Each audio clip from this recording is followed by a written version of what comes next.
தந்தை மகன் தூய ஆவியின் பெயராலே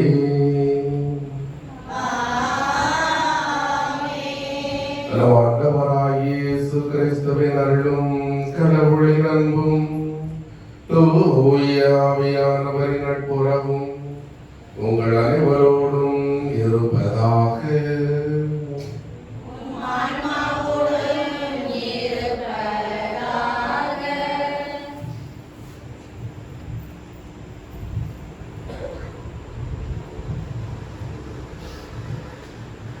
திருப்பலி முன்னுரை. இயேசு மண்ணை ஆள வந்தவர் அன்று, மாறாக மனதை ஆள வந்தவர். அவருடைய அரசு அன்பினால் ஆனது, இரக்கத்தையும் மன்னிப்பையும் கருணையும் மையமாக கொண்டது. இத்தகைய அரசரின் ஆட்சிக்கு உட்பட்ட அன்பு உள்ளங்களுக்கு நமது புனிதரின் 100ஆம் நவநாள் வாழ்த்துக்களும் வணக்கங்களும். இன்று நாம் நமது பாதுகாவலரின் சபை மற்றும் எவ்வாறு இருந்தது என்பதை பற்றி சிந்திக்க அழைக்கப்படுகிறோம். உண்மையை இடைக்கச்சையாகவும், நீதியை மார்பு கவசமாகவும், அமைதியை அருளும் நற்செய்தியை அறிவிப்பதற்கான ஆயத்த நிலையை உங்கள் மிதியடியாகவும், நம்பிக்கையை கேடயமாகவும், மீட்பை தலைசீராகவும், கடவுளின் வார்த்தையை தூய ஆவியார் அருளும் போர் வாளாகவும் கொண்டு வாழ ஒவ்வொரு துறவிகளும் அழைக்கப்படுகிறோம். நமது பாதுகாவலர் புனித மார்ட்டின் அவர்களும் டொமினிக்கின் சபையில் துணைத் தலைவராக சேர்ந்து சபையின் சட்டத்திட்டங்களுக்கு முற்றும் கீழ்ப்படிந்து வாழ்ந்தார். உதாரணமாக, சபையின் தலைமை துறவிக்கு கீழ்ப்படிவதை விட பாதிக்கப்பட்ட துறவிகளுக்கு உதவியாக இருந்து அவர்களிடம் இரக்கம் காட்டுவது சிறந்தது என்ற புதியதொரு பரிமாணத்தை வெளிப்படுத்தியவர். இதன் மூலம் இரக்கமுடையோர் பேர் பெற்றோர் என்ற ஆண்டவரின் வார்த்தையை வாழ்வாக்கிய சீடர் தான் பணியாற்றிய இடத்தில் மிக சிறப்பாக நேர்த்தியாக செயல்பட்டதால் உயர் பொறுப்புகள் அவரை தேடி வந்தன. நாமும் நமது கடமைகளை, வேலைகளை, பொறுப்புகளை, வாழ்க்கையை சிறப்பானதாக மாற்றிக்கொள்ள நமது புனிதரின் பரிந்துரையை கேட்போம். மிக உயர்ந்த நிலையை அடைவோம். இன்று சிறப்பிக்கும் குடும்பங்களை ஒப்புக் கொடுப்போம். குடும்பத்திற்கு தேவையான எல்லா நலன்களையும் அருளையும் இறைவன் தர இணைந்து மன்றாடுவோம். இறைப்பலியில் இணைவோம். இந்த தூய வழியானது சகோதரன் அந்தோனியம்மாள் இவருடைய குடும்ப நலன் மற்றும் குடும்ப வெற்றியாகவும், ஆரோக்கியராஜ் சூசன் ஏரி இவருடைய குடும்ப நலன் மற்றும் குடும்ப வெற்றியாக, எல்லா சேவத்து ஜோஸ்பின் இவருடைய குடும்பத்திற்காக இவன் செய்த நன்மைகளுக்கு நன்றியாக, மேலும் நினைத்த காரியம் நிறைவேறவும், ஆரோக்கியம் அறியமால் இவருடைய குடும்ப நலன் மற்றும் குடும்ப நன்றியாகவும் இந்த தூய வழியானது ஒப்புக் கொடுக்கப்படுகின்றது. அன்புமிக்க சகோதர சகோதரிகளை, நம் திருமலைக்கு நினைவாக நம்ம இது தெளிக்கப்படும் இந்த படைப்பாகிய தண்ணீரை குணப்படுத்தி அருளுமாறு நம் கடவுளாகிய ஆண்டவரை கெஞ்சி மன்றாடுவோமாக. அவரே நமக்கு உதவி அளித்து நாம் பெற்றுக்கொண்ட தூய ஆவிக்கு உண்மை உள்ளவர்களாய் நிலைத்திருக்க அருள்வாராக. என்றென்றும் உள்ள எல்லாம் வல்ல இறைவா, வாழ்வின் ஊற்றும் தூய்மையின் தொடக்கமான தண்ணீர் வழியாக மக்கள் புனிதமடைந்து நிலை வாழ்வின் கொடையை பெற வேண்டும் என்ற திருவுளமானீர். இத்தண்ணீரை புனிதப்படுத்தியுள்ள உமை தாழ்மையாய் வேண்டுகிறோம். ஆண்டவரே, உமது நாளாகி என்று உமது அருட்காவலை பெற விரும்புகின்றோம். வாழ்வழிக்கும் அதனை ஒற்றுமையை புதுப்பித்தருளும். இத்தண்ணீரினால் எங்கள் உள்ளத்தையும் உடலையும் தீமை அனைத்திலிருந்து காத்தருள்வீராகும். இவ்வாறு நாங்கள் தூய இதயத்துடன் உண்மை அணுகி வரவும் உமது வீட்டை பெற்றுக் கொள்ளவும் தகுதி பெறுவோமாக. எங்கள் ஆண்டவராகிய கிறிஸ்து வழியாக உம்மை மன்றாடுகிறோம். எல்லாம் வல்ல இறைவா, தண்ணீர் பழம்பரத்தில் பெற வேண்டும் என்று இறைவாக்கிற்கு ஈசா வழியாக கற்பித்தீர். உமது படைப்பு பொருளாகிய இந்த உப்பை அறிவிறக்கத்துடன் புனிதப்படுத்தி அருள உம்மை தாழ்மையுடன் வேண்டுகிறோம். ஆண்டவரே, உப்பு கலந்த இந்த தண்ணீர் தெளிக்கப்படும் இடமெல்லாம் தேவனின் தாக்குதல் அனைத்தும் தோல்வியறச் செய்வீராக. உம் தூய ஆவியானவர் உடனிருந்து எங்களை இடையராது காத்தருள வேண்டும் என்று எங்கள் ஆண்டவராகிய கிறிஸ்து வழியாக உம்மை மன்றாடுகிறோம்.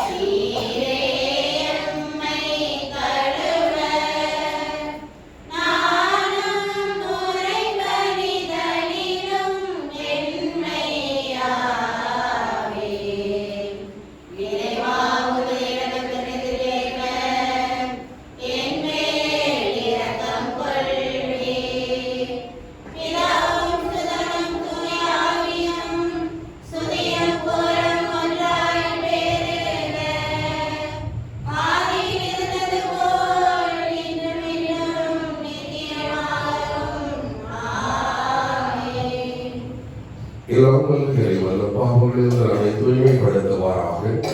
இந்த நற்கருணை கொண்டாட்டத்தின் வழியாக அவர் நம்முடைய ஆட்சி விருதில் பங்கு கொள்ள நம்மை தகுதி பெறச் செய்வாராக.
ஜெபிப்போமாக. என்றென்றும் உள்ள எல்லாம் வல்ல எங்கள் இறைவா, அனைத்துக்கும் அரசரான அன்பான உடைய திருமகனை அனைத்தையும் புதுப்பிக்க திருவுள்ளமானீரே. அடிமையிலிருந்து விடுதலை அடைந்த படைப்பு அனைத்தும் மாண்புக்கு உரிய உமக்கு படைப்புரியவும் உம்மை முடிவின்றி புகழ்ந்தேத்தவும் அருள்வீராக. உம்மோடு தூய ஆவியானவரின் ஒன்றிப்பில் இறைவனாய் என்றென்றும் வாழ்ந்து ஆட்சி செய்கின்ற எங்கள் ஆண்டவரும் அன்பு திருமகனுமாகிய கிறிஸ்து வழியாக உம்மை மன்றாடுகிறோம்.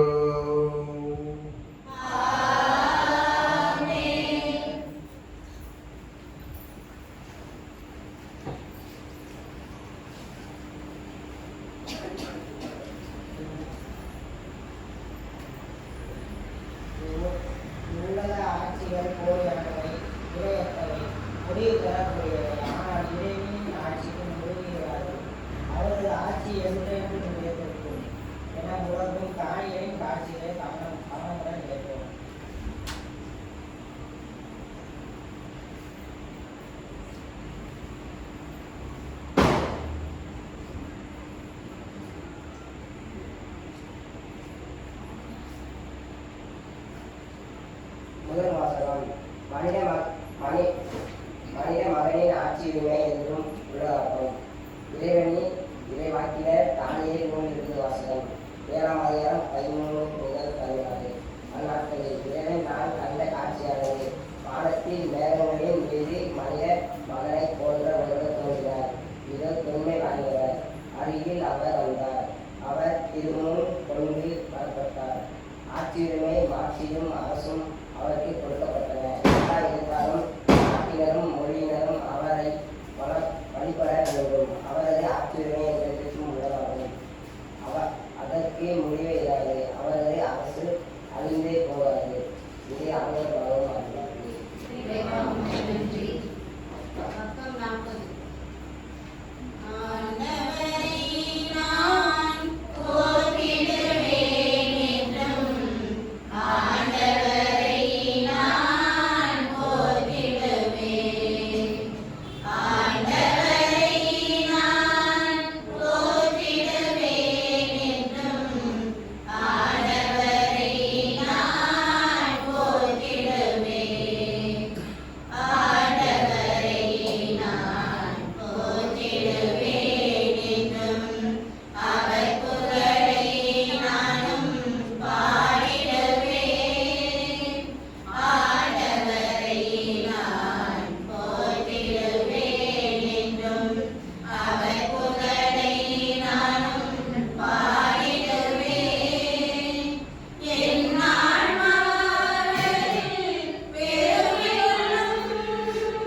கிறிஸ்துவே மண்ணுலக அரசர்களுக்கு தலைவர்.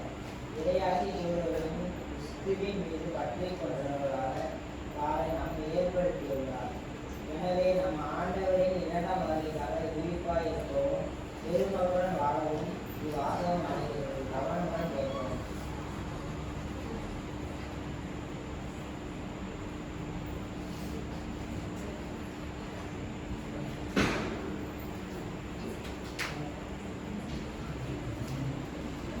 இரண்டாம் வாசகம். மண்ணுலக அரசர்களுக்கு தலைவர் நம்மை குருக்களாக ஏற்படுத்தினார். திருத்துதர் யோவான் எழுதிய திருவெளிப்பாட்டில் இருந்து வாசகம். அதிகாரம் 3, இறை திருவார்த்தைகள் 5 முதல் 8 வரை. கிறிஸ்துவே நம்பிக்கைக்குரிய சாட்சி. இறந்தோருள் முதலில் உயிர் பெற்று எழுந்தவர். மண்ணுலக அரசர்களுக்கு தலைவர். இவர் நம் மீது அன்பு கூர்ந்தார். தமது சாவு வாயிலாக நம் பாவங்களிலிருந்து நம்மை விடுவித்தார். ஆட்சி உரிமை பெற்றவர்களாக, அதாவது நம் கடவுளும் தந்தையுமானவருக்கு ஊழியம் புரியும் குருக்களாக நம்மை ஏற்படுத்தினார். இவருக்கே மாட்சியும் ஆற்றலும் என்றென்றும் உரியன. ஆமென். இதோ அவர் மேகங்கள் சூழ வருகின்றார். அனைவரும் அவரை காண்பர். அவரை ஊடுருவ புத்தியோரும் காண்பர். அவர் பொருட்டு மண்ணுலகின் குலத்தார் அனைவரும் மாரடித்து புலம்புவர். இது உண்மை. ஆமென். அகரமும் நகரமும் நானே என்கிறார் கடவுளாகிய ஆண்டவர். இருந்தவரும் இருக்கின்றவரும் வருகின்றவரும் எல்லாம் வல்லவரும் அவரே. இது ஆண்டவர் வழங்கும் அருள்வாக்கு.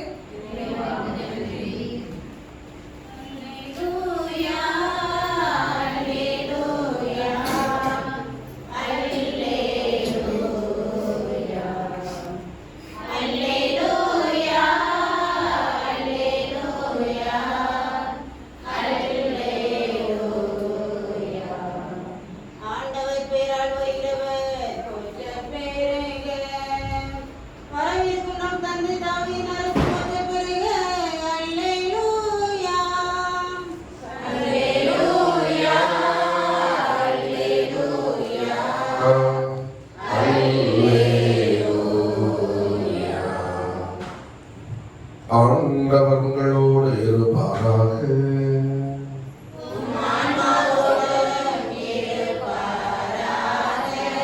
தூய யோவான் எழுதிய பரிசுத்த நற்செய்தியிலிருந்து வாசகம்.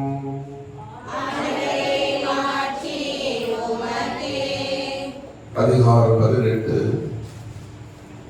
இறை வார்த்தைகள் 33 முதல்.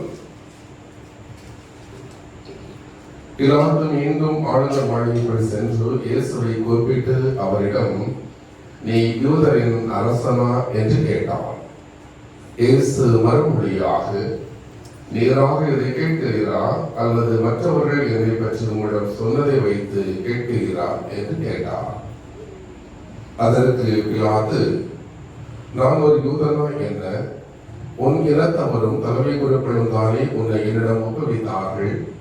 நீ என்ன செய்தாய் என்று கேட்டான். இயேசு மறுமொழியாக, எனது ஆட்சி இவ்வுலக ஆட்சி போன்றது அல்ல. அது இவ்வுலக ஆட்சி போன்றதாய் இருந்திருந்தால் நான் யூதர்களிடம் காட்டிக் கொடுக்கப்படாதவாறு என் காவலர்கள் போராடி இருப்பார்கள். ஆனால் என் ஆட்சி இவ்வுலக ஆட்சி போன்றது அல்ல என்றார். பிலாத்து அவரிடம், அப்படியானால் நீ அரசன் தானோ என்று கேட்டார். அதற்கு இயேசு, அரசன் என்று நீர் சொல்கிறீர். உண்மையை எடுத்துரைப்பதே என் பணி. இதற்காகவே நான் பிறந்தேன், இதற்காகவே உலகிற்கு வந்தேன். உண்மையை சார்ந்தவர் அனைவரும் என் குரலுக்கு செவி சாய்க்கின்றனர் என்றார். ஆண்டவரின் அருள்வாக்கு.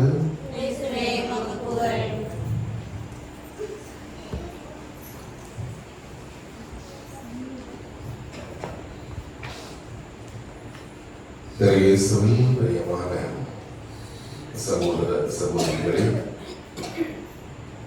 இன்று நம்முடைய பாதுகாவலர் பலமாற்றின் நிபுணத்துக்கு 3ஆம் திருவிழாவை எடுத்து பகிர்ந்து கொண்டிருக்கின்ற வேளையில் இன்று தாய் திருச்சபை மிகப்பெரிய விழாவாகிய நமது ஆண்டவர் இயேசு கிறிஸ்துவை அனைத்துலக அரசராக சிறப்பிக்கின்ற விழாவை திருச்சபை என்று கொண்டாடுகின்றது.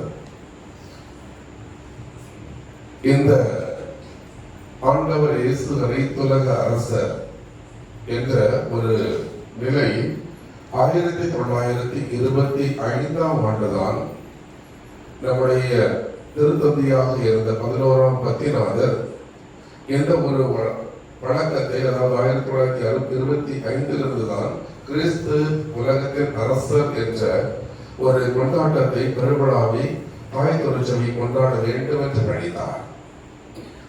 எனவே அந்த நாளிலிருந்து 25 இன்று வரையிலும் திருச்சபை இதை கொண்டாடி மகிழ்கின்றது.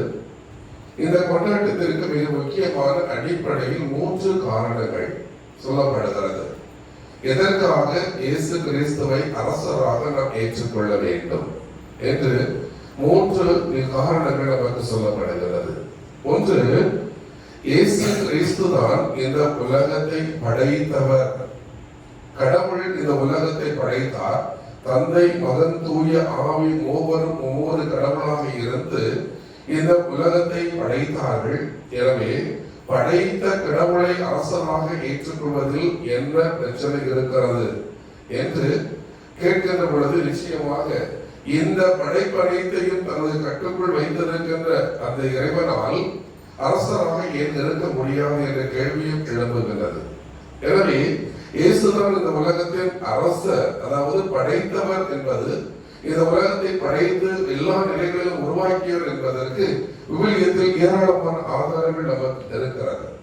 விவிலியத்தில் நாம் தொடக்க நூல்களை நாம் பார்க்கும் பொழுது தொடக்கங்கள் 1-2 அதிகாரம் அந்த படைப்பினுடைய அந்த மேன்மையை பற்றி நாம் பார்க்கின்ற பொழுது கடவுள் இந்த உலகத்தை படைக்கின்றார், மனிதனை படைக்கின்றார், விலங்குகளை படைக்கின்றார், தாவரங்களை படைக்கின்றார், பொற்பூண்டுகளை படைக்கின்றார், வானத்தை படைக்கின்றார், பூமியை படைக்கின்றார், நீர்நிலைகளை படைக்கிறார். இவ்வாறு அனைத்தையும் படைக்கின்ற கடவுள் எல்லாவற்றையும் படைத்தார். எனவே தான் யோவான் நற்செய்தியாளர் 1 அதிகாரம் 3வது இறைவார்த்தை, யோவான் நற்செய்தி 1 அதிகாரம் 3வது இறைவார்த்தையில் அனைத்தும் அவராலே உண்டாயின, அனைத்தும் அவராலே உண்டாயின, உண்டானது எதுவும் அவரால் அன்றி உண்டாகவில்லை. அதாவது இந்த உலகத்தில் உண்டான அனைத்துமே அவரால் தான் உண்டானது, அவரால் அன்றி வேறு எதுவும் உண்டாகவில்லை என்று மிக அருமையாக யோவான் தன்னுடைய நற்செய்தியில் இவர்தான் இந்த உலகத்தை படைத்தார். நண்பர்களே, ஒரு ஒப்புமையை நம்ம பார்க்கின்ற பொழுது இந்த உலகத்தை வேறு யாராவது படைத்திருக்கிறார்களா? இந்த உலகத்தில் எத்தனையோ அரசர்கள் இருந்திருக்கிறார்கள், எத்தனையோ இந்த உலகம் முழுவதையும் ஆட்சி படைக்கக்கூடிய அளவுக்கான எத்தனையோ அரசுகள் இந்த உலகத்தில் இருந்திருக்கின்றன. ஆனால் இந்த அரசுகள் அனைத்தும் எதுவுமே எதையும் படைக்கவில்லை. படைத்ததிலிருந்து இருக்கின்ற பொருட்களை எடுத்து அவர்கள் உருவாக்கி அனுபவித்தார்கள். இந்த உலகத்திலே இருக்கக்கூடிய ஒவ்வொன்றும், உதாரணமாக விண்ணை படைத்தது, அதில் இருக்கின்ற அந்த சூரியனை, சந்திரனை, நட்சத்திரங்களை அனைத்தையும் படைத்தது ஆண்டவர். இதை ஒரு மனிதனால் படைக்க முடியுமா? இந்த உலகத்தில் எத்தகைய ஒரு அரசனாக இருந்தாலும் அவரால் இந்த உலகத்தில் இப்படிப்பட்ட ஒன்றையும் அவரால் படைக்க முடியாது. நீர் ஒன்றை படைத்தது ஆண்டவர். இந்த புற்பூண்டுகள், தாவரங்கள், விலங்குகள் அனைத்தையும் படைத்தது ஆண்டவர். இதை ஒரு அரசனாலும் ஒரு மனிதனாலும் உருவாக்க முடியாது. எனவே இந்த உலகத்தின் பொருட்கள் அனைத்தையும் படைத்தவர், அதை தன்னுடைய கட்டுக்குள் வைத்திருக்கக்கூடியவர் ஏன் ஒரு அரசராக இருக்கக்கூடாது? ஒரு அரசனுடைய பணி என்ன? தன்னுடைய மக்கள் அனைவரையும் தன்னுடைய கட்டுக்குள் வைத்திருப்பது, மக்களுக்கு தேவையான நன்மைகளை செய்வது, ஏதாவது தீமை ஏற்படு அதை சரி செய்வது, இந்த மக்களுக்கு நன்மையான காரியங்களை செய்து இந்த மக்களுக்கு துயரை துடைப்பது, இதுதான் ஒரு அரசனுடைய வேலை. இதை இந்த உலகத்தை படைத்தவர் ஏன் ஒரு அரசராக இருந்து இதை நிர்வகிக்க கூடாது என்ற கேள்வி எழுகின்ற பொழுது நிச்சயமாக முதல் தகுதி உடையவர் ஒருவர் ஆண்டவர் இயேசு கிறிஸ்து மட்டும்தான் என்பது நமக்கு புலப்படுகிறது. இரண்டாவதாக இயேசு மீட்பர், இந்த உலகத்தை மீட்டவர். இந்த உலகத்தை எந்த அரசரும் தன்னுடைய உயிரை கொடுத்து ஒட்டுமொத்த மனித சமுதாயத்தையும் மீட்டதாக நமக்கு சொல்லப்படவில்லை. அரசர்கள் ஒரு குறிப்பிட்ட பகுதியில் வாழ்கிறார்கள், குறிப்பிட்ட பகுதி மக்கள் மீது அக்கறை செலுத்துகிறார்கள், அவர்களுடைய உரிமைகளுக்காக போராடுகிறார்கள், அவர்களுக்கு தேவையான காரியங்களை செய்கிறார்கள். ஒருவேளை அந்த மக்களுடைய உரிமைக்காக போராடுகின்ற பொழுது தன்னுடைய உயிரை இழந்திருக்கலாம். ஆனால் ஒரு குறிப்பிட்ட மக்களுக்காக மட்டும்தான் அவர்கள் இருக்கிறார்கள். ஆனால் இயேசு கிறிஸ்து இந்த மனித இனம் முழுவதுக்குமாக தன்னுடைய ஒரே ரத்தத்தை சிந்தி அனைத்து மக்களையும் மீட்டார் என்று நமக்கு சொல்லப்படுகின்ற பொழுது உண்மையிலேயே இயேசுவை ஏன் ஒரு அரசராக இந்த உலகத்தை மீட்கின்றவரை ஒரு அரசராக நாம் ஏன் ஏற்றுக்கொள்ளக் கூடாது? எபேசியருக்கு எழுதிய புத்தகம் 1வது அதிகாரம் 7வது இறைவார்த்தை, யாராவது எடுத்து வாசிங்க. எபேசியர் 1:7.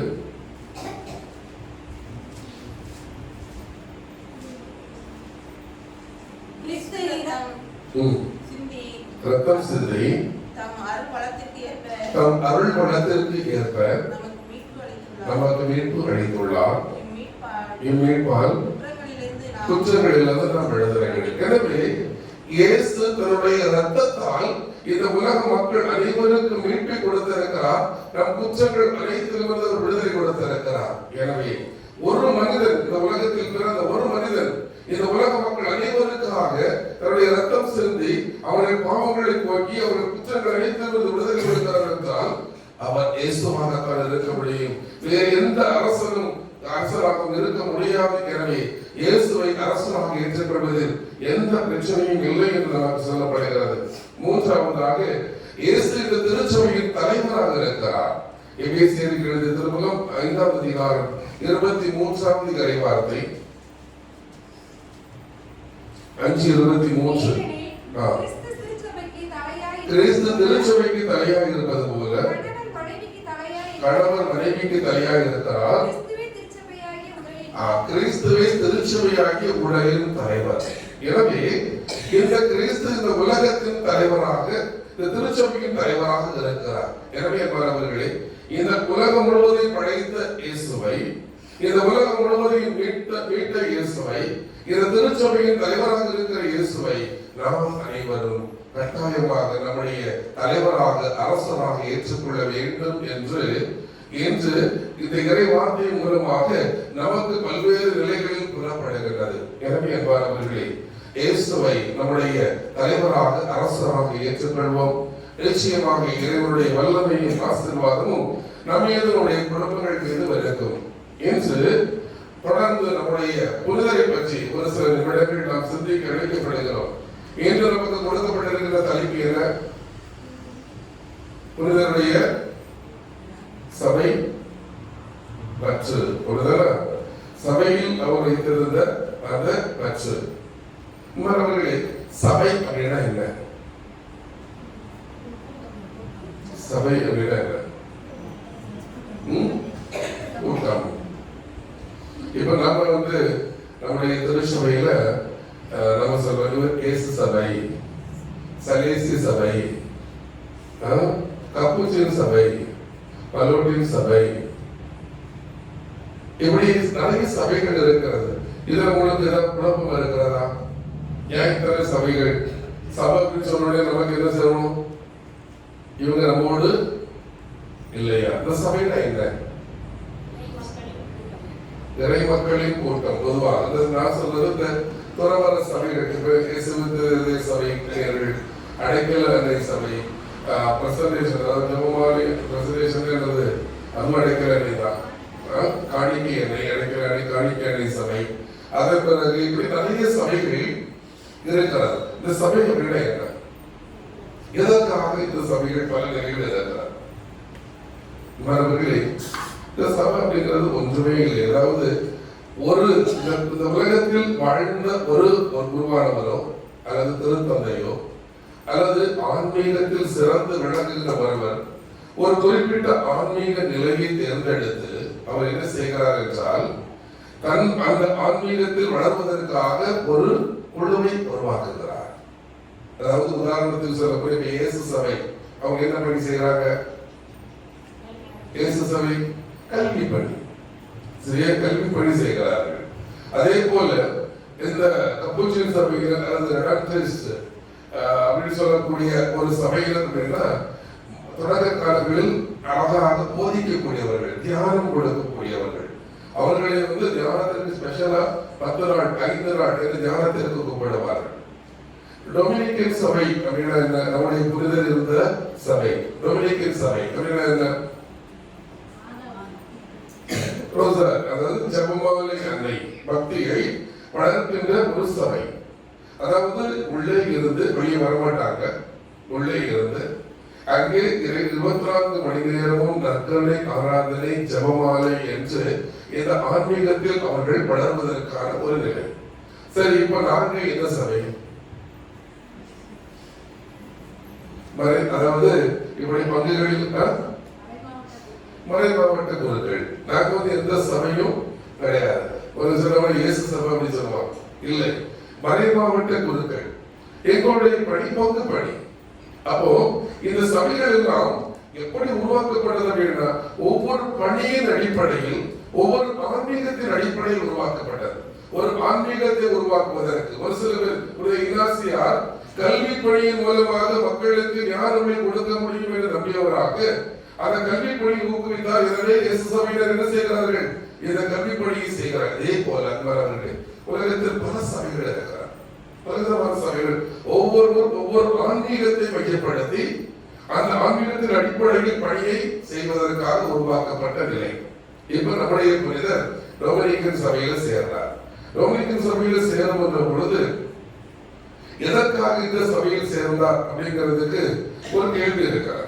எதற்காக அவர் சேர்ந்தார் அப்படின்னா, அவர் வாழ்ந்த காலத்தில் இந்த ஆப்பிரிக்க நாடுகளை சார்ந்தவர்கள், அமெரிக்க நாடுகளை சார்ந்தவர்கள், தெற்கத்திய நாடுகள், குறிப்பாக நம்முடைய பகுதி இந்தியர்கள், இவர்கள் எல்லாரும் குருக்களாக மாறுவதற்கு தடை விதிக்கப்பட்ட காலம்.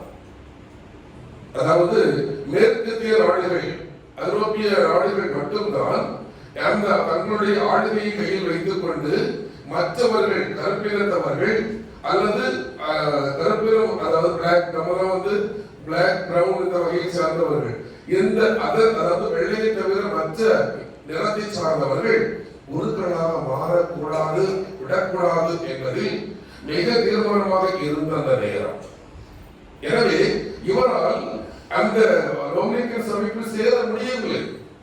இவர் ஒரு குருவாக மாறுவதற்கு அங்கே உள்ளே சேருவதற்கான வாய்ப்பு இல்லை. எனவே இவர் என்ன செய்கிறார், ஒரு குருவாக மாற வேண்டும் என்று சொல்லி நான் உள்ளே போனால் என்னை விட மாட்டார்கள். எனவே அவர் என்ன செய்கிறார், அங்கே அங்க இருக்கக்கூடிய துறவிகள், இவர் உள்ளே நுழைகின்ற பொழுது ஏறக்குறைய 300 துறவிகள் அந்த நேரத்தில் அங்கே உள்ளே இருந்தார்கள் அந்த மடத்தில். எனவே இவர் உள்ளே புகுந்த பொழுது ஒவ்வொரு நேரமும் என்ன செய்வார்கள், வேலைக்கு ஆள் எடுப்பார்கள். இந்த அனைத்து துறவிகளையும் கவனிப்பதற்கு, எல்லா வேலைகளையும் செய்வதற்கு வேலைக்கு ஆள் எடுப்பார்கள். வேலைக்கு ஆள் எடுக்கும் போது என்ன கான்ட்ராக்ட் அப்படின்னு சொல்றாங்க, இது அந்த சபையில் தேர்ட் ஆர்டர், அதாவது மூன்றாவது நிலை அப்படின்னு சொல்லும் போது, முதல் ஆர்டர் அப்படிங்கிறது டொமினிக்கன் ஃபர்ஸ்ட் ஆர்டர் அப்படின்னு சொன்னா குருக்கள், டொமினிக்கன் செகண்ட் ஆர்டர் அப்படின்னு சொன்னா அருள் சகோதரிகள், டொமினிக்கன் தேர்ட் ஆர்டர் அப்படின்னு சொன்னா மூன்றாவது நிலை அப்படின்னு சொன்னா அது பொது நிலையினருக்கான ஒரு நிலை. எனவே இவர் என்ன செய்கிறார், இந்த மூன்றாவது ஆர்டர், தேர்ட் ஆர்டருக்குள்ளாக நுழைந்து நான் உங்களுக்குள்ள அங்கே பணி செய்ய வருகிறேன், வேலை செய்ய வருகிறேன். அந்த கான்ட்ராக்ட் எப்படி இருக்கும் அப்படின்னா, நீங்கள் எனக்கு தங்குவதற்கும் உண்பதற்கு உணவும் கொடுக்கணும், வேற சம்பளம் எதுவும் கிடையாது. இந்த அடிப்படையில் இவர் என்ன செய்கிறார், இந்த ஆன்மீகத்தை எப்படியாவது கடவுள் மீது கொண்டிருந்த அந்த தாகம், அந்த பற்று, அதை வளர்ப்பதற்கு ஒரு இடமாக அந்த டொமினிக்கன் சபையை அவர் பார்க்கிறார்.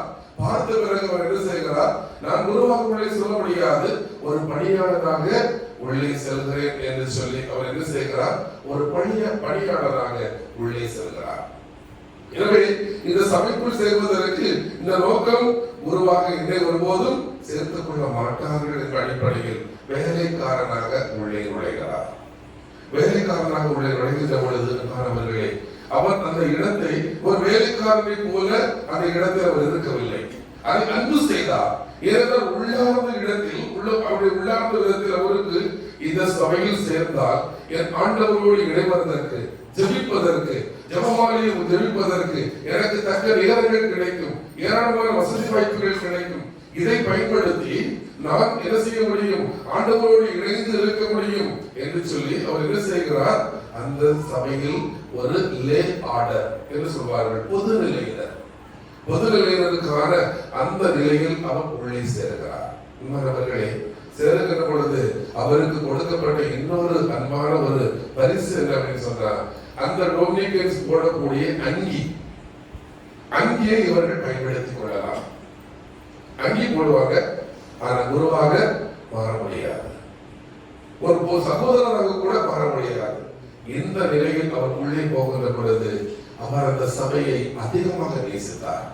ஏனென்றால் இப்படிப்பட்ட நான் குருவாக கூடாது என்று இந்த சட்டமும் ஒழுங்கு இருக்கிற பொழுது நான் இதிலே சேர்ந்து எப்படியாவது இறைவனோடு இணைய வேண்டும். அவருடைய நோக்கம் குருவாக மாறுவதல்ல, சகோதரராக மாறுவதல்ல.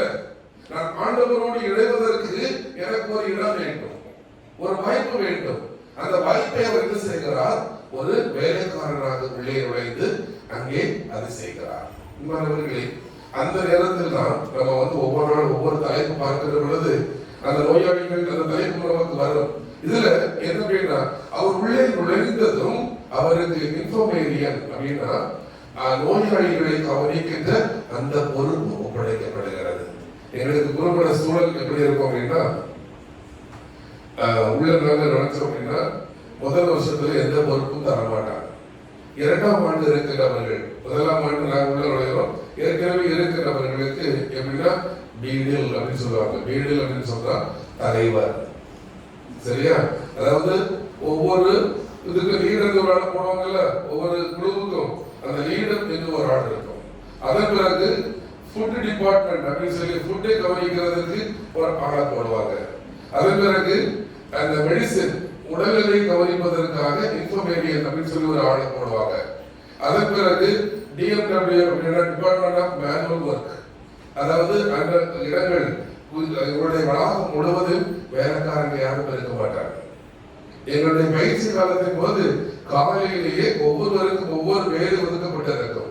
நாங்க அப்புறம் விளக்கமாக தூக்கிட்டு நாங்க என்ன செய்யறோம், போய் எங்களுக்கு ஒதுக்கப்பட்ட என்னுடைய பெயர் போட்டு இங்க வராங்களா அப்படின்னு போட்டு எடுக்கிறோம். அல்லது அடுத்த வாரம் பாத்ரூம் கிளீனிங், அல்லது இன்னொரு இடம் ரெக்டருடைய அறை, அல்லது கிளாஸ் ரூம், இப்படி ஒவ்வொரு வாரமும் ஒவ்வொரு வேலைகளுக்கு கொடுக்கப்படுது. டிஎம்டபிள்யூங்கிற அந்த டிபார்ட்மெண்ட்ல இருக்கிற அந்த பொறுப்பாளர் போடும். இப்படி பல குழுக்களாக பிரிக்க. ஸ்போர்ட்ஸ், நான் வழக்கமாக இந்த குருமணங்கள்ல இருந்த 2 டிபார்ட்மெண்ட், ஒன்னு ஸ்போர்ட்ஸ், இன்னொன்று ஃபுட், உணவு கவனிக்கின்ற பொறுப்பு. எல்லா குருமணங்களையும் இந்த 2 பொறுப்புலையும் இருந்திருக்கேன், அதிகமாகவே இருந்திருக்கிறேன், சரியா?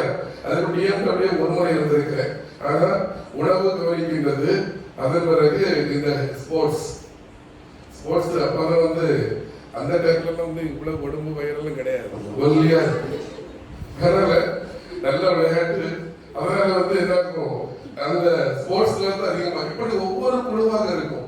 நம்முடைய புனிதருக்கு கிடைத்த டிபார்ட்மெண்ட் எது?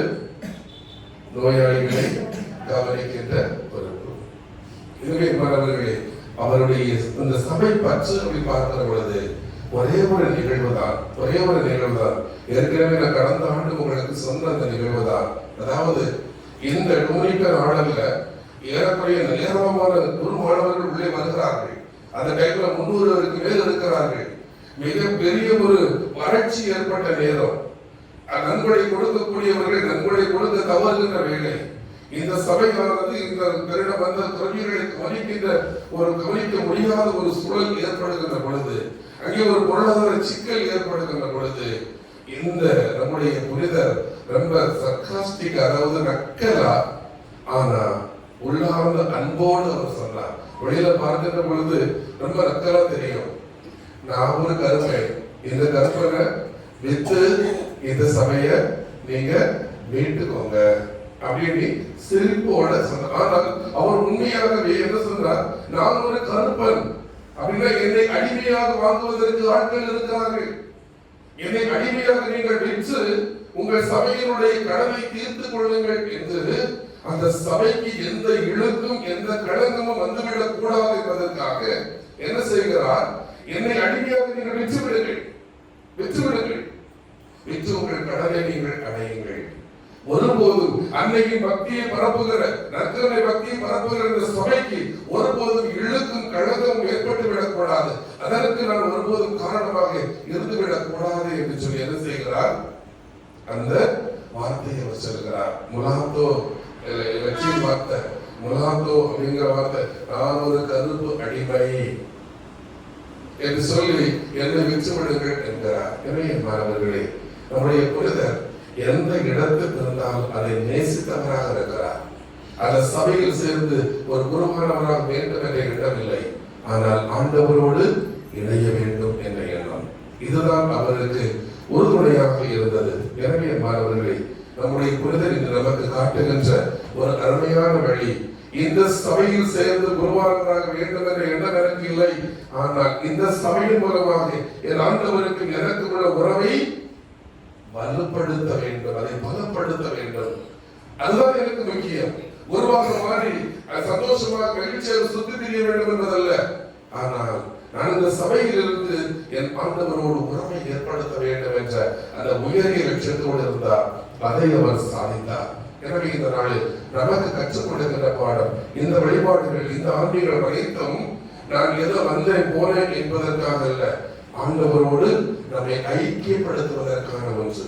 இதை நாம் நன்றாக உணர்ந்து இந்த தூய பலியில் என் ஆண்டவரோடு இணைவதற்கு என்னென்ன காரியங்கள் இருக்கிறது, அதை நான் எப்படி செயல்படுத்துகிறேன் என்பதை சிந்தித்து இந்த தூய பலியில் நாம் மன்றாடுவோம். ஆமென். எழுந்து நின்று நம்முடைய விசுவாசத்தை அறிக்கையிடுவோம். விண்ணையும் மண்ணையும் படைத்தவராம் கடவுள் ஒருவர் இருக்கின்றார். தந்தை மகன் தூய ஆவியராய் ஒன்றாய் வாழ்வோரை நம்புகிறேன்.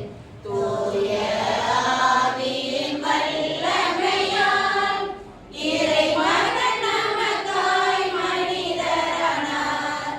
கன்னி மரியிடம் பிறந்தவராம் இயேசுவை உறுதியாய் நம்புகிறேன். லாதுவின் ஆட்சியில் பாடுபட்டார். சிலுவையில் இறந்து அடக்கப்பட்டார்.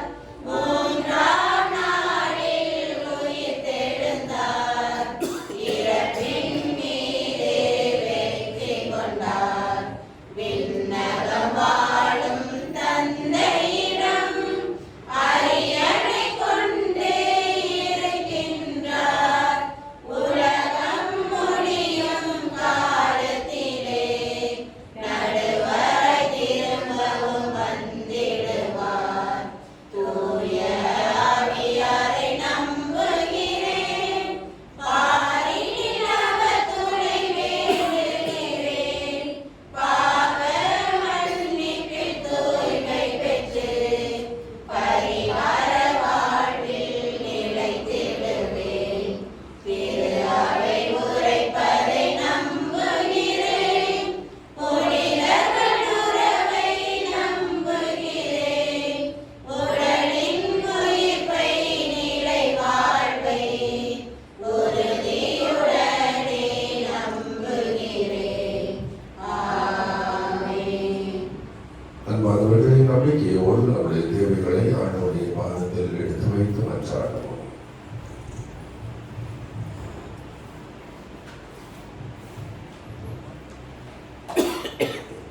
நல்லாயனாம் இறைவா, திருத்தந்தை, ஆயர்கள், குருக்கள், துறவரத்தார், இளவரத்தார் யாவரும் இறையாட்சியை இலக்காக கொண்டு பணிபுரியவும் சான்று பகரும் வேண்டும் என்று உம்மை மன்றாடுகிறோம்.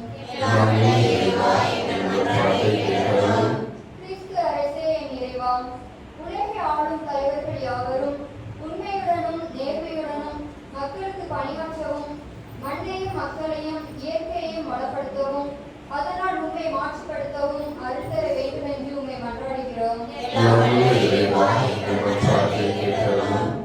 நலம் நல்குபவரே இறைவா, கொரோனா பெருந்தொற்றால் பாதிக்கப்பட்டவர் யாவரையும் ஆசிரியம் நல்ல உடல்நலம் பெற்று வாழவும் இயற்கை பேரிடர்களால் பாதிக்கப்பட்ட மக்கள் யாவருக்கும் வழித்துறையால் நின்று காத்திடவும் அருள் புரிய வேண்டும் என்று உண்மை மன்றாடுகிறோம்.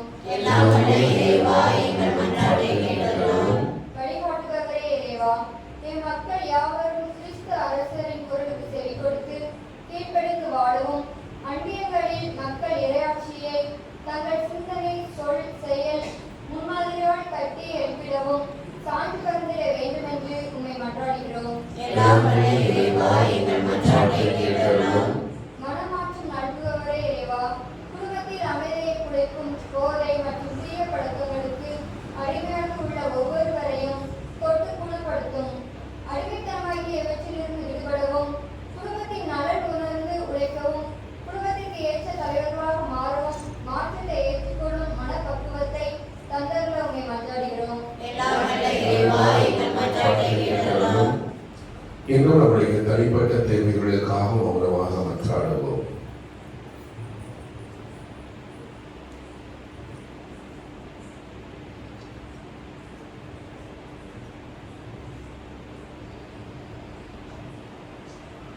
இன்னும் இந்த நாளை சிறப்பிக்கின்ற அனைத்து குடும்பங்களையும் ஆண்டவருடைய பாதத்தில் ஒப்புக் கொடுப்போம்.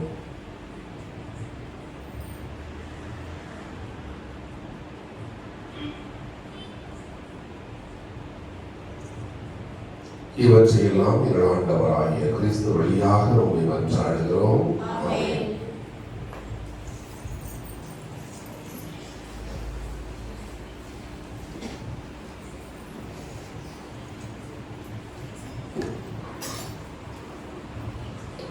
பக்கம் 75. என்னையே முழுவதும் உம்மிடம் தருகின்றேன். என் மனம் அறிந்து நீ உன் கையில் ஏற்றிடுவாய். என்னையே முழுவதும் உம்மிடம் தருகின்றேன். என் மனம் அறிந்து நீ உன் கையில் ஏற்றிடுவாய். உண்மைக்காக வாழ்ந்திடும் நெஞ்சம் என்னில் உண்டு. உயிர் கொடுக்கவும் துணிந்திடும் உந்தன் பாதை சென்று என் நெஞ்சில் வாழ்பவர் நீதானே. இனியச்சம் கொள்வதும் நீதானே. என் நெஞ்சில் வாழ்பவர் நீதானே. இனியச்சம் கொள்வதும் நீதானே. எந்தன் பணியின் ஆயிரம் தடைகள் வந்திடுமாயினும் இயேசுவே, உனது வழியில் பயணம் தொடரும். என்னையே முழுவதும் உம்மிடம் தருகின்றேன். சகோதர சகோதரிகளே, என்னுடைய உங்களை மறை இந்த பலி நம் தந்தையாகிய இறைவனை கேட்டதாகும்படி மன்றாடுவோம். ஆண்டவர் தமது திருப்பெயரின் புகழ்ச்சிக்காகவும் மாட்சிக்காகவும் மனது நன்மைக்காகவும் உடைய திருவாவை நடத்துவதற்காகவும் உமது கையில் பிள்ளையை ஏற்றுக்கொள்வாராக. ஆண்டவரே, உங்களோடு மனிதரை ஒப்புரவாக்குகின்ற பலி பொருளை நாங்கள் உமக்கு ஒப்புக் கொடுத்துமை பணிவுடன் வேண்டுகின்றோம். ஒற்றுமை அமைதி ஆகிய கொடைகளை மக்களின் அனைவருக்கும் திருமகனை கொடுத்தருள வேண்டும் என்று எங்கள் ஆண்டவராகிய கிறிஸ்து வழியாக உம்மை மன்றாடுகிறோம்.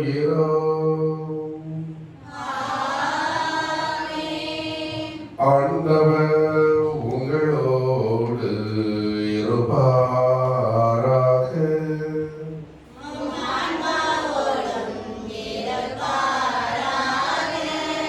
இதயங்களை மேலே எழுப்புங்கள்.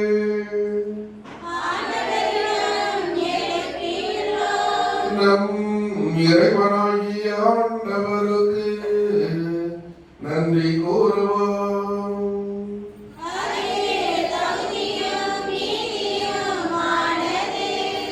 ஆண்டவரே, தூயவரான தந்தையே, என்று வாழ்வெல்லாம் அல்ல இறைவா,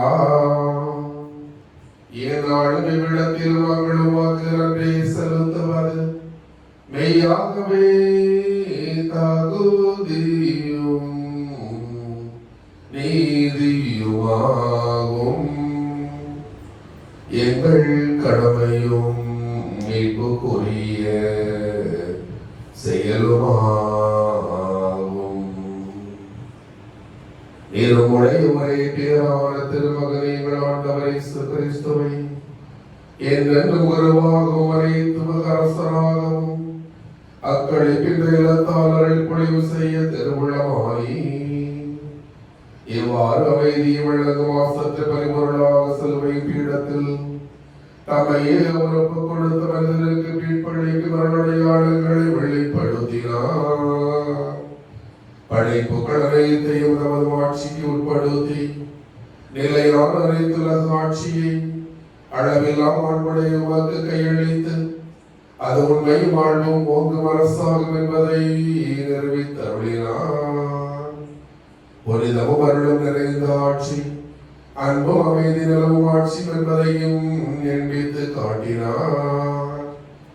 ஆகவே வானதூதர் முதன்மை வானதூதரோடும் அரியணையில் அமர்வோர் தலைமை தாங்குவோரோடும் வான்படைகளின் அனைத்தோடும் சேர்ந்து நாங்கள் உமது ஆட்சியை புகழ்ந்து முடிவின்றி பாடுவதாவது. தூயவர் தூயவர் தூயவர் வான்படைகளின் கடவுளாம் ஆண்டவர்.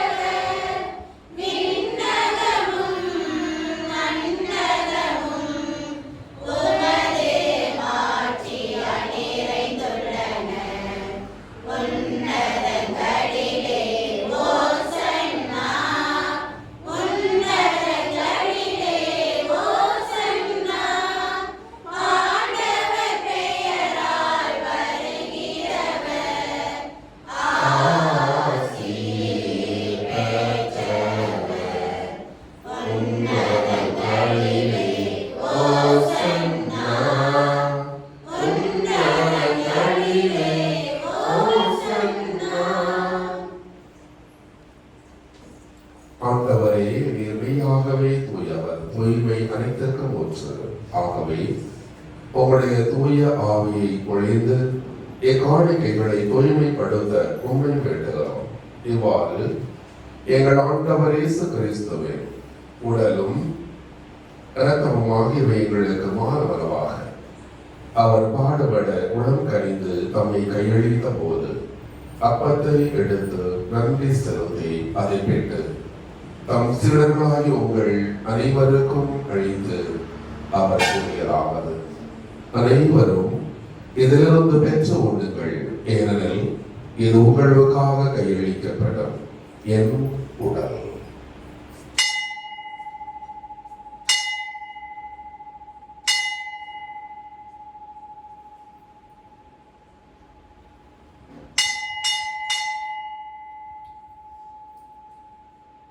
அவ்வளவே இரவு விருந்தை அருந்தியவன் கிண்ணத்தை விடுத்து மீண்டும் உமக்கு நன்றி கூறி தம் சீடர்களாகிய உங்கள் அனைவருக்கும் அழித்து அவர் கூறியதாவது: அனைவரும் இதிலிருந்து பெற்று பருகுங்கள், ஏனெனில் இது புதிய நிலையான உடன்படிக்கைக்கு உரிய என் இரத்தத்தின் கிண்ணம்.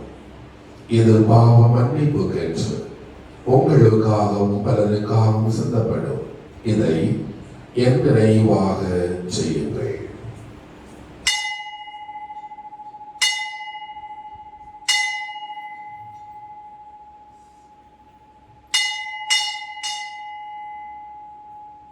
நம்பிக்கையின் மாறை பொருள்.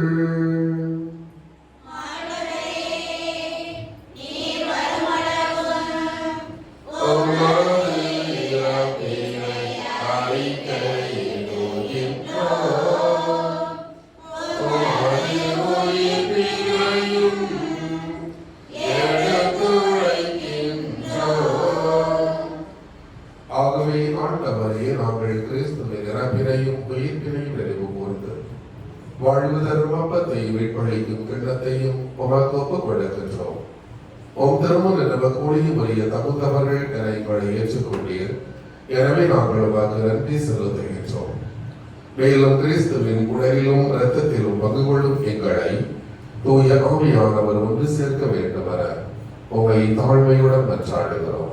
ஆண்டவரே, உலகெங்கும் பரவியிருக்கும் அது திரு அவையை நினைவு கூர்ந்தருளும். எங்கள் திரு தந்தை பிரான்சிஸ், எங்கள் ஆயர் ஸ்டீஃபன், எல்லா திரு நிலையினர் ஆகிய அனைவரோடும் உமது திரு அவை அன்பில் நிறைவரை செய்தருளும். ஆண்டவரே, இங்கே கூடியிருக்க நம்முடைய பிள்ளைகள் அனைவரையும் இந்த வேளையில் ஆசீர்வதிப்பீராக. நல்ல உடல் உள்ள சுகத்தால் பிள்ளைகளை நிரப்பும். இந்த வேளையில் எந்த ஒரு தேவைக்காக உங்களுடைய திருப்பாதத்தில் மண்டியிட்டு மன்றாடி கொண்டிருக்கிறார்களோ, கண்ணீர் வடித்து வேண்டுகிறார்களோ, கவலையோடு கஷ்டத்தோடு வாரங்கள் அனைத்தையும் உங்களுடைய பாதத்தில் இறக்கி வைக்கிறார்களோ, அந்த வாரங்கள் அனைத்தையும் ஆண்டவரே உங்களுடைய விருப்பத்தின்படி உங்களுடைய சித்தத்தின்படி என் பிள்ளைகளுக்கு ஆசீர்வாதமாக நல் விடுதலையாக தருவீராக.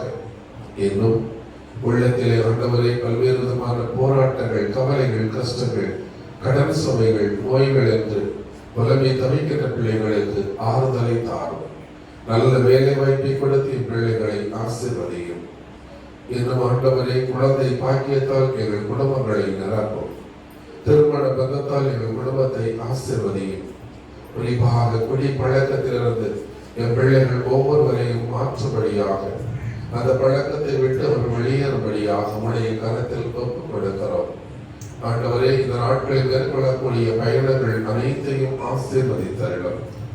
இந்த நாட்களில் என் பிள்ளைகள் நிலம் வாங்குவதற்கு, வீடு வாங்குவதற்கு, சொத்துக்கள், அணிகலன்கள் வாங்க வேண்டும் என்று நினைத்திருக்கின்ற காரியங்கள் அனைத்தையும் உங்களுடைய திருமணப்படி நீர் அமைத்து தருவீராக. இந்த நாளில் ஆண்டவரை நாங்கள் சிறப்பாக ஒப்புக் கொடுக்கின்ற குடும்பங்கள் சபரி ராஜன், தோனி, அம்மாள், ஆரோக்கிய ராசன், வேலை, ராசிமத்து ஜோசப், ஆரோக்கியம், மரியம்மாள் என்றும் பிள்ளைகள் குடும்பங்கள் அனைத்தையும் நினைவு கூர்ந்து இவர்களுக்கு வேண்டிய ஆதாரங்களையும் பொருள் செல்வத்தையும் கொடுத்து வளப்படுத்துவராகும். எங்கள் அனைவரையும் அன்பின் அறிவை அடைய செய்தரலும். மேலும் உயர்த்தல் மீது போக்கெடுத்து உள்ள எங்கள் சகோதர சகோதரிகளையும் இறந்தோர் அனைவரையும் இறக்கத்துடன் நினைவு கூர்ந்து திருப்பத ஒளியின் ஒழியேற்றல். எங்கள் அனைவர் மீதும் இரக்கமாயிரும். கடவுளின் கன்னி தாயான தூய மரியா, அவருடைய கணவரான புனித யோசேப்பு, புனித திருத்தூதர்கள், எவ்வுலகில் மக்கள் உகந்தவராய் இருந்தவராகிய புனிதர்களுடன் நாங்கள் நிலை வாழ்வில் பங்கு கொள்ளும் தகுதி பெற்று உம் திருமகன் இயேசு கிறிஸ்து வழியாக உம்மை புகழ்ந்தேத்தும் வரமருள உம்மை மன்றாடுகிறோம்.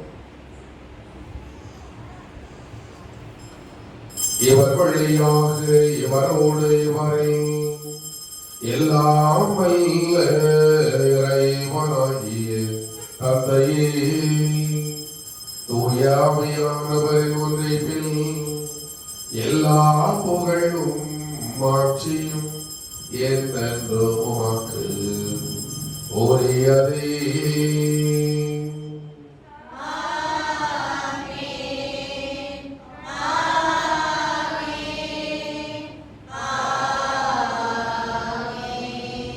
இறைமகனேசர் நமக்கு போதித்தவாறு இவ்வுலகில் இறை அரசு வளர வேண்டும் என்று மன்றாடுவோம்.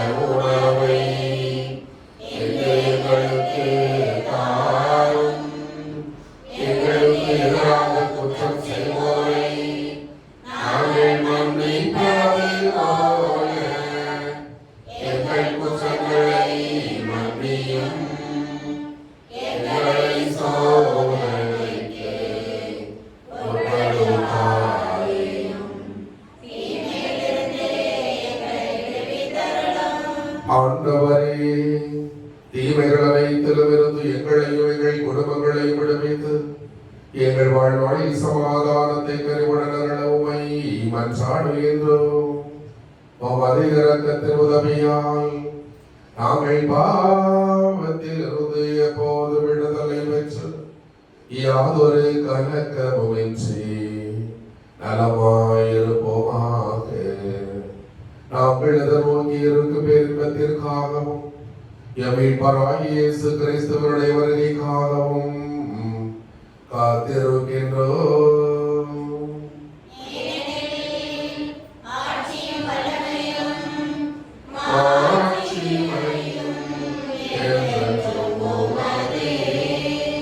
ஆண்டவராகிய இயேசு கிறிஸ்துவே, சமாதானத்தை உங்களுக்கு விட்டுச் செல்கின்றேன், என் சமாதானத்தை உங்களுக்கு அளிக்கின்றேன் என்று உம் திருத்தூதர்களுக்கு மொழிந்தீரேன்.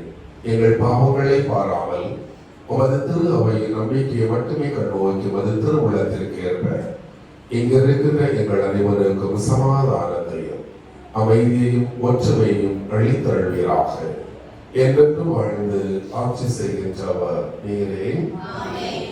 ஆண்டவருடைய சமாதானம் உங்களோடு என்றும் இருப்பதாக.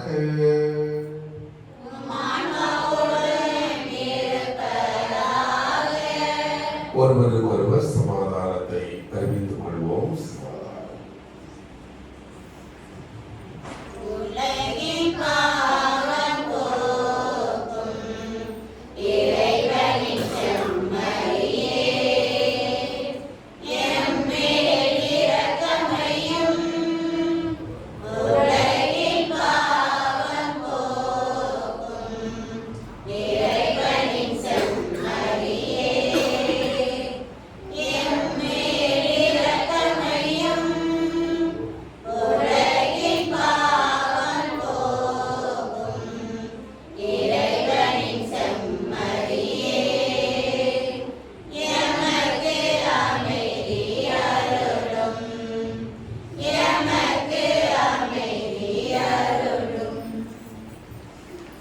இதோ இறைவனின் செம்மறி, இந்த உலகின் பாவங்களை போக்குகின்றவர். இந்த செம்மறியின் திருவிருந்துக்கு அழைக்க பெற்ற நாம் அனைவரும் பேர் பெற்றோர்.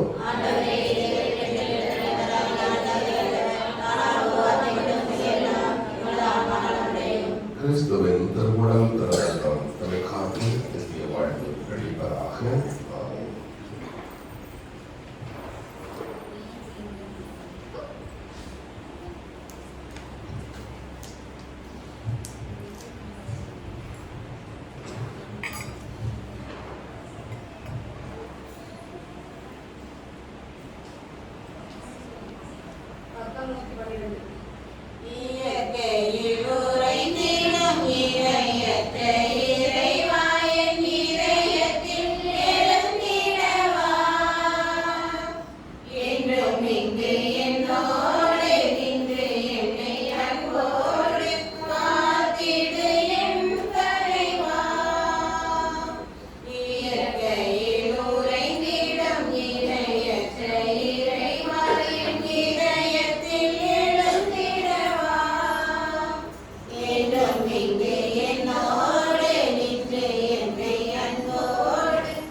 கடந்த வார காணிக்கை 684 ரூபாய். ஞாயிறு மறை கேள்வி ஆசிரியர்களுக்கான கூட்டம் அடுத்த வாரம் காலை 10 மணி முதல் 3 மணி வரை வாத்திக்குளத்தில் வைத்து நடைபெறுகின்றது. மாணவர்களே, அனைவரும் அறிந்தபடி வருகின்ற சனிக்கிழமை மாலை 6 மணிக்கு திருவிழா மாலை ஆராதனை, அதைத் தொடர்ந்து சம்பத பவனி. எனவே அதன் பிறகு அடுத்த நாள் காலை 8 மணிக்கு திருவிழா திருப்பலி. எனவே இந்த திருவிழா காலங்களில் நாம் விரைவான ஆசீர்வாதத்தை பெறுவதற்கு புனிதனுடைய வழியில் வாழ உங்களை அன்போடு அழைக்கின்றேன்.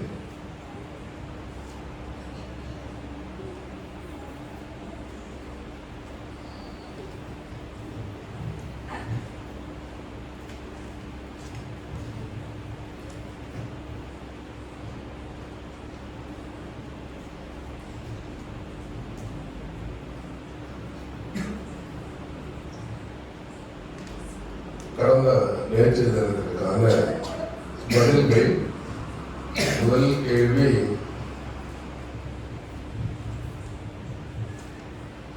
நமது புனிதர் எந்த காரணத்தினால் தந்தையின் பெயரை சொல்ல முடியவில்லை? நிறம், கருப்பினம் என்பதால். முதல் கேள்வி. இரண்டாவது கேள்வி, தனது பிறப்பை சபித்த விவிலிய நபர் யார்? யோபு. எந்த பருவத்தில் நமது புனிதர் கடவுளுக்கு தன்னை பரிசாக கொடுக்கிறார்? இளமை பருவம். அதாவது வயது ஒரு சிலர் 12 வயது 15 வயது அப்படி குறிச்சிருக்கிறீங்க, சரியா? முதல் பரிசு, அதாவது இதுல 3 கேள்விகளுக்குமே சரியான பதில் எழுதிய ஒருவர் எஸ்தர் பெசன்ஸ் அவர்கள்.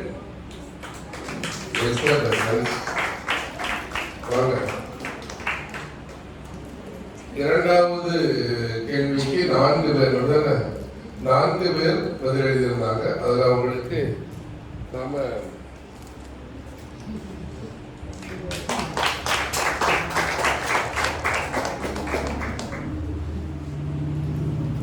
இரண்டாவது பதிவு 4 பேர் எழுதியிருந்தாங்க.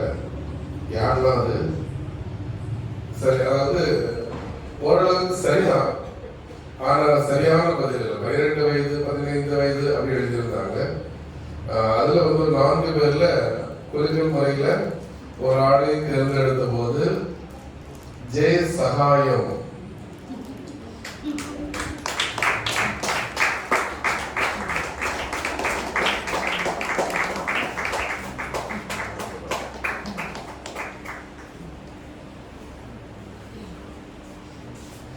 இந்த நாளுக்குரிய கேள்வி. அந்த 4 பேர் யாருன்னு வேணுமா? ஒன்று பவுலின் அப்படின்னு நினைக்கிறேன், ரெண்டாவது வாணி சரின்னு நினைக்கிறேன், மூணாவது உஷாராணி அவங்க, சகாயம், சரியா? இயேசு கிறிஸ்து மனித இனம் முழுவதையும் எதை கொண்டு மீட்டார்? பேப்பர்கள் கொடுக்கலையா? சரி, ஓகே ஓகே ஓகே. பேப்பரை வாங்குறவங்க எழுதணும், பேப்பரை வாங்குகிறவங்க எழுதணும்.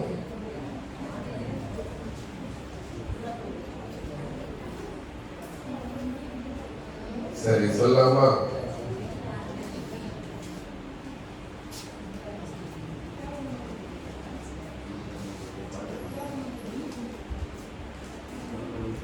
கைவிட பத்திரது புரியா?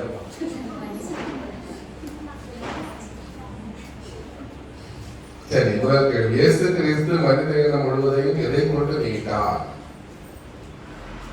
அதிகார வசனம் எது வேண்டாம், எதை கொண்டு மீட்டார்? நமது இரண்டாவது கேள்வி. இரண்டாவது கேள்வி, நமது புனிதர் எந்த காரணத்திற்காக துறவற சபையில் சேர்ந்தார்? எந்த காரணத்திற்காக சேர்ந்தார்? 2 இருக்கு, சரியா? ரெண்டு காரணங்கள் இருக்கு. நான் ரெண்டா சொன்னேன், ஒன்று பாசிட்டிவ் ஒன்று நெகட்டிவா ரெண்டா சொன்னேன். சொல்லலாம் எழுதலாம், சரியா? ரெண்டு எழுதுனாலும் சரி, சரிதானே? ரெண்டு எழுதினாலும் சரி. ஒருவேளை இது மட்டும் தான் அப்படின்னு இது மட்டும் அப்படின்னு எது எழுதியிருந்தாலும் சரி. நமது புனிதர் எந்த காரணத்திற்காக துறவற சபையில் சேர்ந்தார்? மூன்றாவது கேள்வி, நமது புனிதர் சார்ந்த டொமினிக்கன் சபை எந்த பக்தியை வளர்த்தது? எந்த பக்தியை வளர்த்தது டொமினிக்கன் சபை?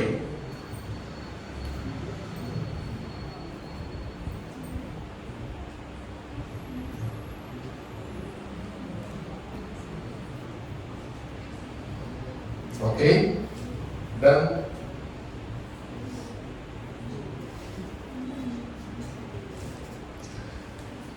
யோசித்து எழுதுறதெல்லாம் தவறான பதிலாக தான் இருக்கும். டக்குன்னு எழுதுற பதில் தான் சரியா இருக்கும். நிறைய டக்கு புக்குன்னு எழுத வேண்டியதான். நீ யோசிக்கிற அப்படின்னா உனக்கு தெரியவே அர்த்தம். கட்டாயமா தப்பான பதில எனக்கு வர அர்த்தம்.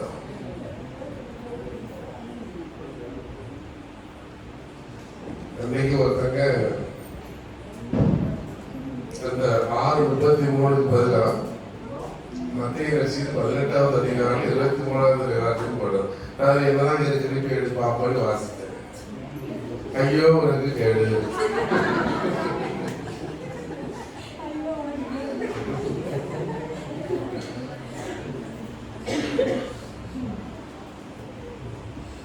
எனக்கு பிடிச்ச கேடு. நான் போய் வாசிப்பேன் வந்து பார்த்து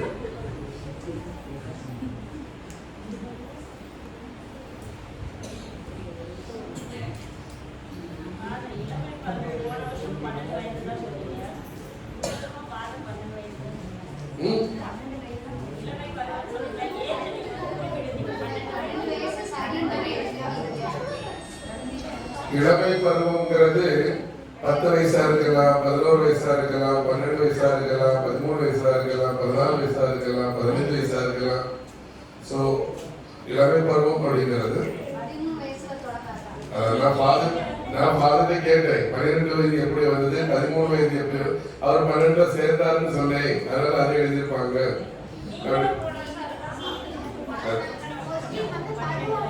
பருவம் தான் கேட்டிருந்தீங்க. எந்த பருவம் தான் கேட்டிருந்தாங்க? பருவம் கேட்டதுனாலதான் ஒரே ஒருத்தர் தான் இளமை பருவம் எழுதியிருந்தாங்க. மீதி எல்லாருமே வயது எழுதியிருந்தாங்க. இளமை பருவம் எழுதிருந்து வேற ஏதாவது கேள்வி தப்பா இருக்காங்க. அவங்க அதிகாரம் இல்லையா? ஏதோ ஃபாதர் சின்ன படம் கரெக்ட் பண்றாங்க. சரியா? சரி, ஓகே. மாணவர்களே, ஒரு சின்ன வேண்டுகோள். அதாவது நாம இந்த திருவிழாவை கொண்டாடுகிறோம். இந்த ஆண்டு கொஞ்சம் செலவுகளை எல்லாம் குறைக்கணும்னு சொல்லி குறைச்சால் கூட நமக்கு இந்த உணவு, இந்த மேளம், இதுக்கெல்லாம் எப்படியும் கொஞ்சம் பற்றாக்குறை வருகிறது போல ஒரு சூழல் இருக்கு. அதனால முடிந்தவர்கள் நம்மளுடைய உதவிகளை நீங்கள் செய்வாரும் நம்மோடு கேட்டுக்கொள்கிறேன். ஜெபிப்போமாக. ஆண்டவரே, சாகா வரும் திருமணவை உட்கொண்ட நாங்கள் உம்மை வேண்டுகின்றோம். அனைத்திற்கும் அரசராம் கிறிஸ்துவின் கட்டளைகளுக்கு கீழ்ப்படிவதில் பெருமை கொள்ளும் நாங்கள் அவருடைய உன்னத ஆட்சியில் அவரோடு இருந்து வாழ ஆற்றல் விரும்பமாக எங்கள் ஆண்டவராகிய கிறிஸ்து வழியாக உம்மை மன்றாடுகிறோம்.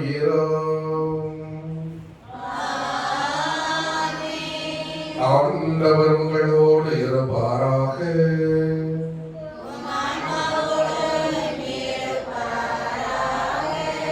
எல்லாம் வல்ல இறைவன் தந்தை, மகன், தூய ஆவியானவர் நம்மை வரைவா சீர்வதிப்பாராக.